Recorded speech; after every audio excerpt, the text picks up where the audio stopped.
प्रशासनिक व्यवस्था जो होती है वो हमेशा न्यूट्रल होती है। वो हम ये नहीं देखते हैं कि सेंट्रल गवर्नमेंट है सामने या स्टेट गवर्नमेंट है। जो जिस समय जो चीज़ ज़रूरी होती है वो ड्यूटी हम निभाते हैं।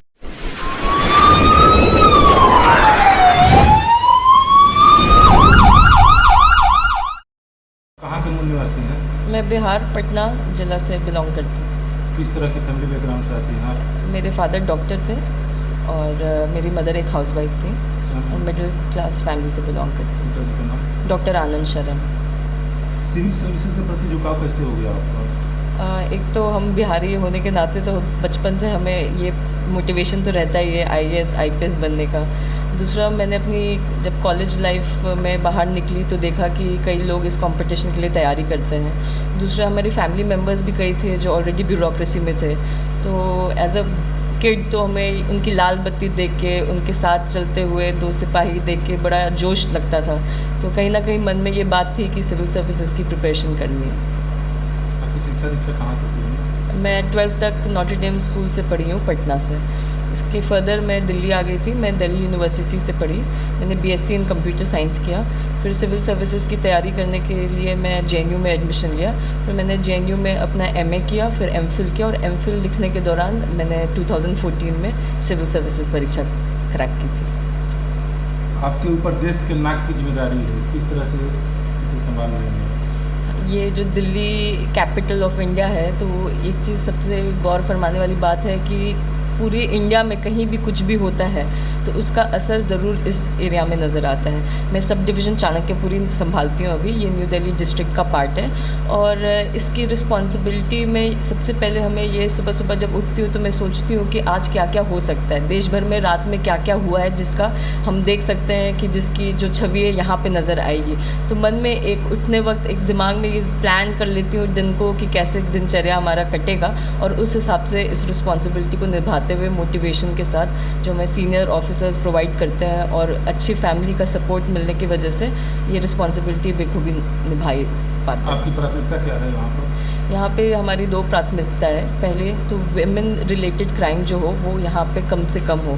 एज अ फीमेल ऑफिसर मुझे लगता है कि अगर मैं कोई ज़िला, कोई चाणक्यपुरी सब डिवीज़न संभाल रही हूँ तो यहाँ पे कभी कोई लेडी ये ना आके कह पाए कि उसके साथ कुछ गलत हुआ या कोई ऐसी चीज़ अगर घटना उसके साथ घटी तो जिसने जो भी गलत व्यवहार किया है उसको पनिश कर सकें। तो सबसे प्राथमिक तो मेरी प्रायोरिटी रहती है वेमेन रिलेटेड क्राइम को निल करना। दिल्ली में केंद्र एवं राज्य में अलग अलग सरकारें हैं, किसी मुद्दे पर वो आमने सामने आ जाते हैं, उस समय आप प्रशासनिक व्यवस्था को किस तरह से? प्रशासनिक व्यवस्था जो होती है वो हमेशा न्यूट्रल होती है। वो हम ये नहीं देखते हैं कि सेंट्रल गवर्नमेंट है सामने या स्टेट गवर्नमेंट है। जो जिस समय जो चीज़ ज़रूरी होती है वो ड्यूटी हम निभाते हैं। दिल्ली में महिलाएं कितनी सुरक्षित हैं? दिल्ली में महिलाएं, अगर आप कंपेरेटिव एनालिसिस करें कंपेयर टू जो पहले था, उसमें आप खुद एक पत्रकार हैं और मैं समझती हूँ कि आप ये बात जानते होंगे जो 90s में आपने देखा था इनिशियली जो दौर से गुजर रहा था पूरा देश, उस हिसाब से आज के टाइम पे काफ़ी सुरक्षित हैं। दिल्ली पुलिस ने कई नए तरीके के प्रोग्राम्स लाए हैं। अगर आपने देखा हो तो हम हिम्मत प्लस ऐप, ये जो GPS ओरिएंटेड है, कोई भी लेडी अगर अकेले ट्रैवल कर रही है तो उसमें SOS बटन होता है, वो दबा सकती हैं। हमने ऑल वुमेन PCR को जारी किया है। ये आपको कई जगह जहाँ पे डार्क स्पॉट्स होते हैं, जहाँ लड़कियाँ अपने आप को महफूज ना समझ पाती हों, वहाँ हमने इसको लगवाया है। ऑल वुमेन PCRs होते हैं।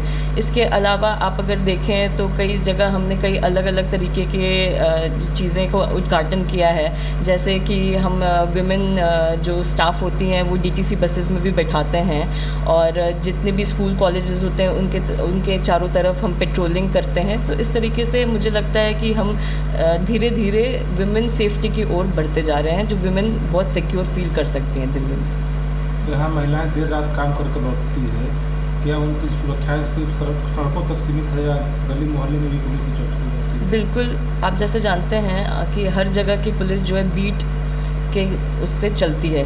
बीट एक ऐसी यूनिट है जो गली मोहल्ले को भी कवर करती है। हर बीट में तैनात सिपाही जानता है कि कौन सी गली है, कौन उस वहाँ पे रिसाइड करते हैं। तो ये नाइट पेट्रोलिंग हो या डे पेट्रोलिंग हो, वो निरंतर पेट्रोलिंग करते हुए अपने एरिया को सुरक्षित रखते हैं। आप महिला पुलिस अधिकारी हैं और आपके ऊपर देश के बहुत ही बड़ी जिम्मेदारी है, क्योंकि आप VVIP इलाका को संभाल रही हैं। महिला होने होने की वजह से किस तरह की परेशानियों का सामना करना पड़ता है? अभी तक तो मैं आपको ये बताऊंगी कि मुझे थैंकफुली बाय गॉड्स ग्रेस और अच्छे सीनियर ऑफिसर्स की वजह से अभी तक कोई ऐसा कभी फील नहीं हुआ कि ठीक है मैं एक महिला हूँ, मैं शायद रिस्पॉन्सिबिलिटी अच्छे से ना निभा पाऊँ या मेरे ड्यूटी करने में कोई कमी रह जाती है। मैंने हमेशा देखा है कि मेरे सीनियर्स ने मुझे हमेशा मोटिवेट किया है। और इस चीज़ में मैं एक चीज़ और ऐड करूँगी कि एक अच्छी फैमिली जैसे मेरे हस्बैंड भी IPS ऑफिसर हैं, ऑल्दो वो कर्नाटका कैडर के हैं, तो उनका सपोर्ट, मेरे ससुराल वालों का सपोर्ट, मेरे खुद की फैमिली का सपोर्ट, उसकी वजह से मुझे कभी ऐसा कोई फीलिंग नहीं आई कि मेरे में कोई कमी है या as a women officer I am not doing my best. आप दिल्ली में पढ़ने के लिए आई थी और आज अधिकारी के रूप में दिल्ली को संभाल रही हैं, कितना अंतर हुआ है दिल्ली में? दिल्ली में बहुत अंतर हुआ है, लेकिन मैं आपको सेम टाइम पे ये बताऊंगी कि मुझे आज भी केयर फ्री होके जो कॉलेज डेज़ में मैं बाहर निकलती थी वैसा घूमना बहुत पसंद है। तो चेंजेस तो हैं, ऑब्वियसली मेरी एक रूटीन फिक्स हो चुकी है। यहाँ पे जो मेरे फ्रेंड्स हैं वो जब भी फ्री होते हैं मिलना चाहते हैं, तो वैसे मैं उनसे मिल नहीं पाती हूँ, समय का हमारे पास थोड़ा सा अभाव रहता है। पर अदरवाइज़ दिल्ली मेरे लिए उतनी ही अजीज़ है, उतना ही मुझे इस जगह से प्यार है। क्या आपने कभी सोचा था कि दिल्ली की जिम्मेदारी भी आप संभालेंगी? जी नहीं, ये एक्चुअली मेरे लिए काफ़ी सरप्राइज़ था कि दिल्ली पुलिस में मैं ऑफ़िसर बनी, और जहाँ पे मैं पढ़ाई करती थी, जहाँ मैंने स्ट्रगल किया, जिन गलियों में मैं घूमती थी और मुझे लगता था कि यहाँ पे मैं सुरक्षित हूँ कि नहीं, वहाँ की सुरक्षा को मैं आज प्रोवाइड कर रही हूँ, तो ये मेरे लिए बहुत ही बड़ी ऑनर की बात है। अभी तक आपने कहाँ कहाँ काम किया है और कैसा अनुभव रहा? मैं as an under trainee Dwarka district में थी। उसके बाद मैं ट्रांसपोर्ट रेंज में आई, जिसमें मैं मेट्रो की सुरक्षा को देख रही थी। उसके बाद मैं SDPO बनी चाणक्यपुरी की। सिविल सर्विसेज की तैयारी करने वाले छात्रों को आप क्या संदेश देना चाहेंगी? मैं सबसे पहले उनको ये बोलना चाहूँगी कि आप UPSC के एग्ज़ाम को देखिए। ये एक ऐसा एग्ज़ाम है जो एवरी स्टेज पे आपको टेस्ट करता है। और दूसरी बात आप ये नोटिस करें कि अगर एक स्टेप आपका कंप्लीट भी हो जाता है, तो नेक्स्ट स्टेप अगर आप कुछ गलत करेंगे तो वापस आप वहीं से स्टार्ट करेंगे फ्रॉम द स्क्रैच।